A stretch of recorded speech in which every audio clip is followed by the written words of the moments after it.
একটা সেন্টেন্সে when you read a sentence, if you know the meaning of the verb, it is 70 to 80% likely that you will be able to understand the entire meaning of the sentence. If you don't understand the verb, then it is very highly unlikely that you will understand the meaning of that sentence. First প্যাসেজে ধরেন আপনার মাত্র 2 minute time বেশি লাগছে, second প্যাসেজে গেল, ওখানেও সে চিন্তা করলো যে আচ্ছা ঠিক আছে আর 2টা মিনিট একটু দেখি না, হয়তো তো পারে, হ্যাঁ ট্রাই করে দেখি। এখন বলেন থার্ড প্যাসেজে যে তার কতক্ষণ সময় থাকবে তাহলে? 16 মিনিটে থার্ড প্যাসেজ কমপ্লিট করতে হবে। না না না না, পরীক্ষার মধ্যে আরো অনেক কাজ আছে। পরীক্ষার মধ্যে ওই যে আনসার গুলোকে আনসার শিটে লিখতেছেন, ওই যে 2টা প্যাসেজের মধ্যে 26টা আনসার আছে, এই 26টা আনসার আপনি আনসার শিটে তুলেছেন, তো ওইটার জন্য সময় লাগছে না 1 মিনিট 1-2 মিনিট মিনিমাম। সো ওই টাইমটা তো আপনাকে হিসাব করতে হবে। সো আলটিমেটলি আপনি যখন থার্ড প্যাসেজে যাবেন, আপনি গিয়ে দেখবেন আপনার টাইম আছে 10 মিনিট বা 12 মিনিট ম্যাক্সিমাম। আপনার বাসায় রিডিং ডেইলি প্র্যাকটিস করবেন। রিডিং এবং লিসনিং এই দুটো হচ্ছে রিসিপটিভ মডিউল আইএলটিএস বা ল্যাঙ্গুয়েজ ইন জেনারেল আর কি। এটা আপনি রিসিভ করছেন ইনফরমেশন। সো আপনি যখন একটা প্যাসেজ পড়েন তখন প্যাসেজের থেকে বিভিন্ন রকমের ভোকাবুলারি আপনার মাথায় আসে, you learn different vocabulary.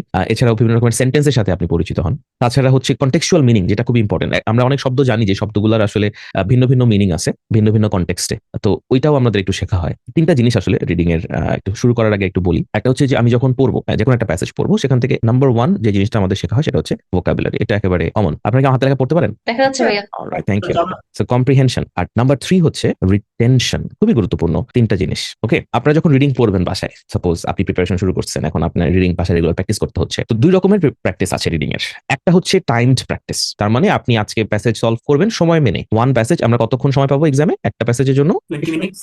20 minute. হ্যাঁ, টোটাল পরীক্ষা 1 ঘন্টা, 3টা প্যাসেজ সলভ করতে হবে 1 ঘন্টায়। সো একটা প্যাসেজ 20 মিনিট। যেদিন আপনি টাইমড প্র্যাকটিস করবেন, যে আজকে আমি সময় ধরে প্র্যাকটিস করব, সেই দিন আপনি প্যাসেজ থেকে কোনো ভোকাবুলারি, গ্রামার অথবা ওইটার রিটেনশন টিটেনশন এসব চিন্তাই করবেন না। আপনার টার্গেট হবে পড়বো আনসার করবো, পড়বো আনসার করবো। 20 মিনিটের মধ্যে সলভ করাটা হচ্ছে আমার এখানে ইম্পর্টেন্ট। যে কটা সলভ করতে পারি, যত দ্রুত সলভ করতে পারি, এটা হচ্ছে timed practice. But most of the cases আমরা আসলে টাইমড প্র্যাকটিস করি না বাসায়, শুরুতে specially when you are starting your preparation initially you don't do that। তো যখন আমরা একটা প্যাসেজ ধীরে সুস্থে পড়তেছি, তখন আমাদের 3টা জিনিস এখান থেকে লার্নিং আছে। একটা হচ্ছে যে প্যাসেজের মধ্যে কোনো আননোন ভোকাবুলারি আছে কিনা। এখন ভোকাবুলারি তো অনেক আননোন থাকতে পারে, সবই কি আমি শিখবো? না, সব শিখবো না। ভোকাবুলারি যখন আমি বলছি তখন আমি বোঝাচ্ছি মূলত ভার্বের কথা বলছি। একটা প্যাসেজের মধ্যে যদি কোনো ভার্ব থাকে যেটা আপনি জানেন না, এখন ভার্ব কেমনে চিনবো? আপনার এখন কি আবার স্যার নাউন কোনটা, অ্যাডজেক্টিভ কোনটা, অ্যাডভার্ব কোনটা, প্রিপোজিশন এগুলো শেখার দরকার আছে? পার্টস অফ স্পিচ পড়তে হবে না।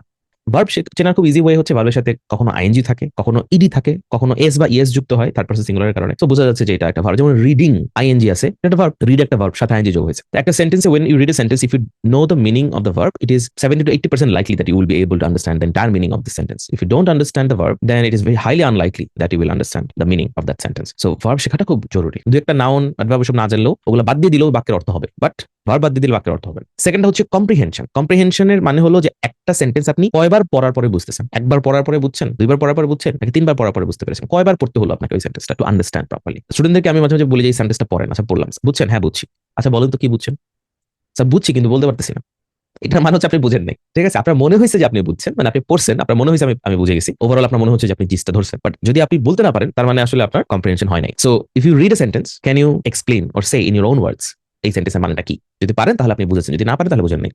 ওকে, এটা আমাদেরকে ইমপ্রুভ করতে হবে কম্প্রিহেনশন। আমার যদি একটা সেন্টেন্স 2বার 3বার করে পড়া লাগে, অবভিয়াসলি আমার পরীক্ষার সময় বেশি লাগবে, এন্ড আমার টাইম ম্যানেজমেন্ট হবে না। প্রথম প্যাসেজে সময় বেশি লাগবে, দ্বিতীয় প্যাসেজে সময় বেশি লাগবে, তৃতীয় প্যাসেজে আমি সময় পাবো না। এটা কিন্তু মানে আপনি চিন্তা করেন যে আপনার ফার্স্ট প্যাসেজে ধরেন আপনার মাত্র 2 মিনিট টাইম বেশি লাগছে, সেকেন্ড প্যাসেজে গেল, ওখানেও সে চিন্তা করলো যে আচ্ছা ঠিক আছে আর 2টা মিনিট একটু দেখি না, হয়তো তো পারে, হ্যাঁ ট্রাই করে দেখি। এখন বলেন থার্ড প্যাসেজে যে তার কতক্ষণ সময় থাকবে তাহলে? 16 মিনিটে থার্ড প্যাসেজ কমপ্লিট করতে হবে। না না না না, পরীক্ষার মধ্যে আরো অনেক কাজ আছে। পরীক্ষার মধ্যে ওই যে আনসার গুলোকে আনসার শিটে লিখতেছেন, ওই যে 2টা প্যাসেজের মধ্যে 26টা আনসার আছে, এই 26টা আনসার আপনি আনসার শিটে তুলেছেন, তো ওইটার জন্য সময় লাগছে না 1 মিনিট 1-2 মিনিট মিনিমাম। সো ওই টাইমটা তো আপনাকে হিসাব করতে হবে। সো আলটিমেটলি আপনি যখন থার্ড প্যাসেজে যাবেন, আপনি গিয়ে দেখবেন আপনার টাইম আছে 10 মিনিট বা 12 মিনিট ম্যাক্সিমাম। সো আপনি যখন থার্ড প্যাসেজে গিয়ে দেখবেন যে আপনার 10-12 মিনিট টাইম আছে, খেলা ওইখানেই খতম। আপনার মনে হবে যে এটা লস কজ, এটা দেখার লাভ নেই, যতটুকু পারি আন্দাজে দিয়ে দিই। ওই যে ঠান্ডা মাথায় জিনিসটা চিন্তা করে আনসারের যে একটা মেন্টালিটি ছিল, ওটাই আপনার থাকবে না থার্ড প্যাসেজে। So third passage 13 number 14 number আপনার শেষ। Most of the candidates sir third passage অনেক কঠিন, থার্ড প্যাসেজ অনেক কঠিন। প্যাসেজ কখনো এইভাবে সিলেক্ট করা হয় না যে থার্ড প্যাসেজটা আমি ডিফিকাল্ট দিব। থার্ড প্যাসেজ কঠিন কারণ থার্ড প্যাসেজ আসতে আসতে আপনি নিজে টায়ার্ড হয়ে গেছেন। প্রথমে লিসেনিং টেস্ট দিয়েছেন 40-45 মিনিট, তারপরে আবার রিডিং পরীক্ষা দিয়েছেন,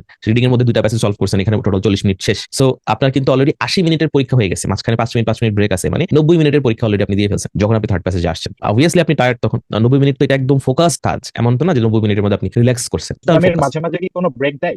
কোনো ব্রেক নেই, টয়লেট ব্রেকও নেই, আপনি সিট থেকেই উঠতে পারবেন না। সো তার মানে ওই যে 90 মিনিটের যে প্যারা, এরপরে যদি আপনার এরকম মানে সময় বেশি লেগে যায়, দেখেন যে 10-15 মিনিট টাইম আছে, তখন তো আরো প্যানিক। আলটিমেটলি থার্ড প্যাসেজটা এই কারণে ডিফিকাল্ট লাগে যে আপনার টাইম ম্যানেজমেন্ট হয় না, ওভারঅল আপনি টায়ার্ড সব মিলিয়ে। আসলে থার্ড প্যাসেজ আলাদা করে কখনো ডিফিকাল্ট করা হয় না। আজকে আমরা যে প্যাসেজটা করবো এটা থার্ড প্যাসেজ নাম্বার 3।